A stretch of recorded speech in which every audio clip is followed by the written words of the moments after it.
মুনমুনস কিচেনে সবাইকে স্বাগত। এখন একটা ট্রেন্ড উঠেছে যে ব্যারাকপুর স্টাইলের বিরিয়ানি। আর আমার বাড়ি যখন ব্যারাকপুর, তখন তো ব্যারাকপুর স্টাইলের বিরিয়ানি বানাতেই হবে। তাই রবিবার বানিয়ে ফেললাম ব্যারাকপুর স্টাইলের চিকেন দম বিরিয়ানি। এর জন্য লাগছে বাসমতি আতপ চাল, বিরিয়ানির মশলা যেটা আমি নিজে হাতে তৈরি করেছিলাম, চিকেন, পেঁয়াজ, আদা রসুনের রস, দুধ, দই, খোয়া ক্ষীর, লাল লঙ্কা, কাশ্মীরি লঙ্কা, কেশর, নুন, ঘি, গোটা গরম মশলা, আলু, সাদা তেল, গোলাপ জল, কেওড়া জল, মিঠা আতর। প্রথমে চালটা ধুয়ে 1 ঘন্টার মতো ভিজিয়ে রাখতে হবে। এরপর দুধে একটু কেশর ভিজিয়ে রাখলাম।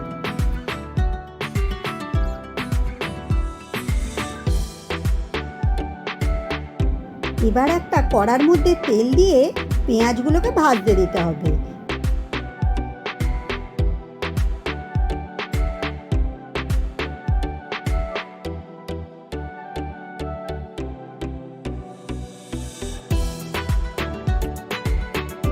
পেঁয়াজগুলো লাল লাল করে ভাজা হয়ে গেলে ওর মধ্যে আলুগুলো দিয়ে দিতে হবে।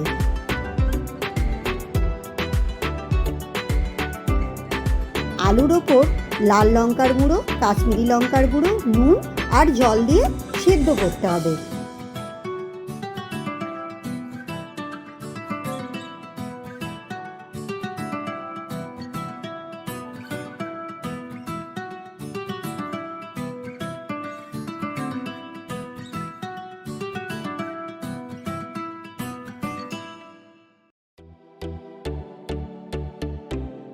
সত্তর % সেদ্ধ হয়ে গেলে কড়া থেকে তুলে নিতে হবে।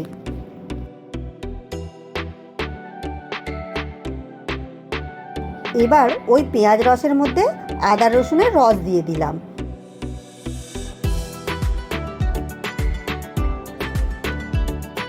তার উপর একটু লঙ্কার গুঁড়ো, কাশ্মীরি লঙ্কার গুঁড়ো, নুন আর চিকেন দিয়ে নাড়াচাড়া করে ঢাকা দিয়ে দিতে হবে। মাঝে মাঝে নাড়াচাড়া করে নিতে হবে।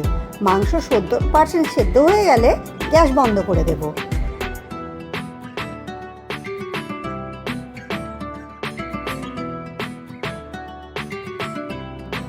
এবার একটা ডেকচিতে জল গরম করতে দিয়েছিলাম, গোটা গরম মশলা আর নুন দিয়ে। জলটা ফুটে উঠলে চালটা ভিজিয়ে রেখেছিলাম ওটা দিয়ে দিতে হবে। এবার একটা সিলভারের হাঁড়ি নিয়ে নিতে হবে।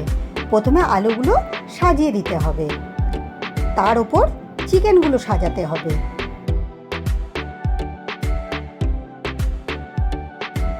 চিকেনের যে তেলটা ছিল এবার হাতায় করে তুলে তুলে চিকেনের তেলটা পরিমাণ মতো দিয়ে দিতে হবে। তার উপর বিরিয়ানির মশলাটা দিয়ে দিতে হবে। আমি যে বিরিয়ানির মশলাটা ব্যবহার করেছিলাম তার মধ্যে দেওয়া ছিল গুঁড়ো করে রাখা এলাচ, লবঙ্গ, দারচিনি, জায়ফল, জয়িত্রী, সামরিচ, সাজিরে আর গোলমরিচ। বিরিয়ানি মশলাটা দেওয়া হলে তার উপর কেওড়া জল, গোলাপ জল, মিঠা আতর, দই,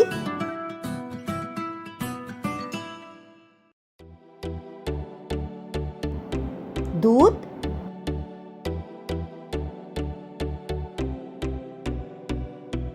আর খোয়া করে দিয়ে দিলাম।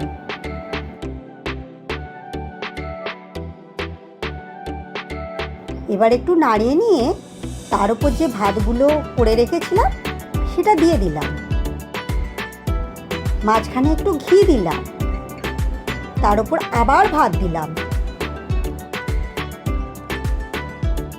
তার উপর আবার একটু কেওড়া জল, একটু গোলাপ জল, মিঠা আতর আর সর্বশেষে দুধে ভেজানো কেশরটা দিয়ে দিলাম।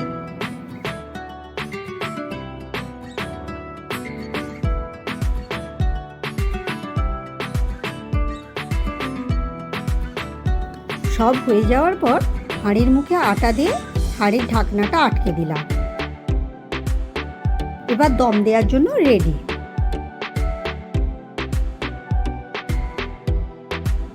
এবার গ্যাসের ছোট ওভেনে হাঁড়িটা বসিয়ে দিয়ে মিনিট 15 মতো দম দেবে। কি করে বুঝবে যে দম হয়ে গেছে? দম হয়ে গেলে হাঁড়ির মুখ দিয়ে কোনো না কোনো দিক দিয়ে ধোঁয়া বেরোবে, তাহলেই বুঝে নেবে যে দম হয়ে গেছে। ব্যাস রেডি দম বিরিয়ানি। দম হয়ে যাওয়ার পর 20 মিনিট স্ট্যান্ডিং টাইমে রেখে দেবে।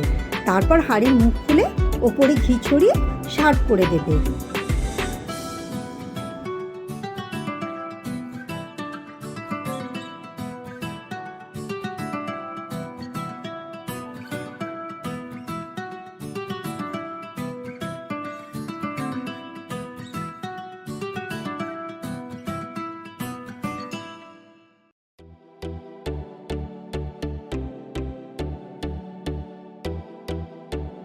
আমরা রায়তার সাথে খেয়েছিলাম, তোমরা স্যালাড দিয়ে খেতে পারো।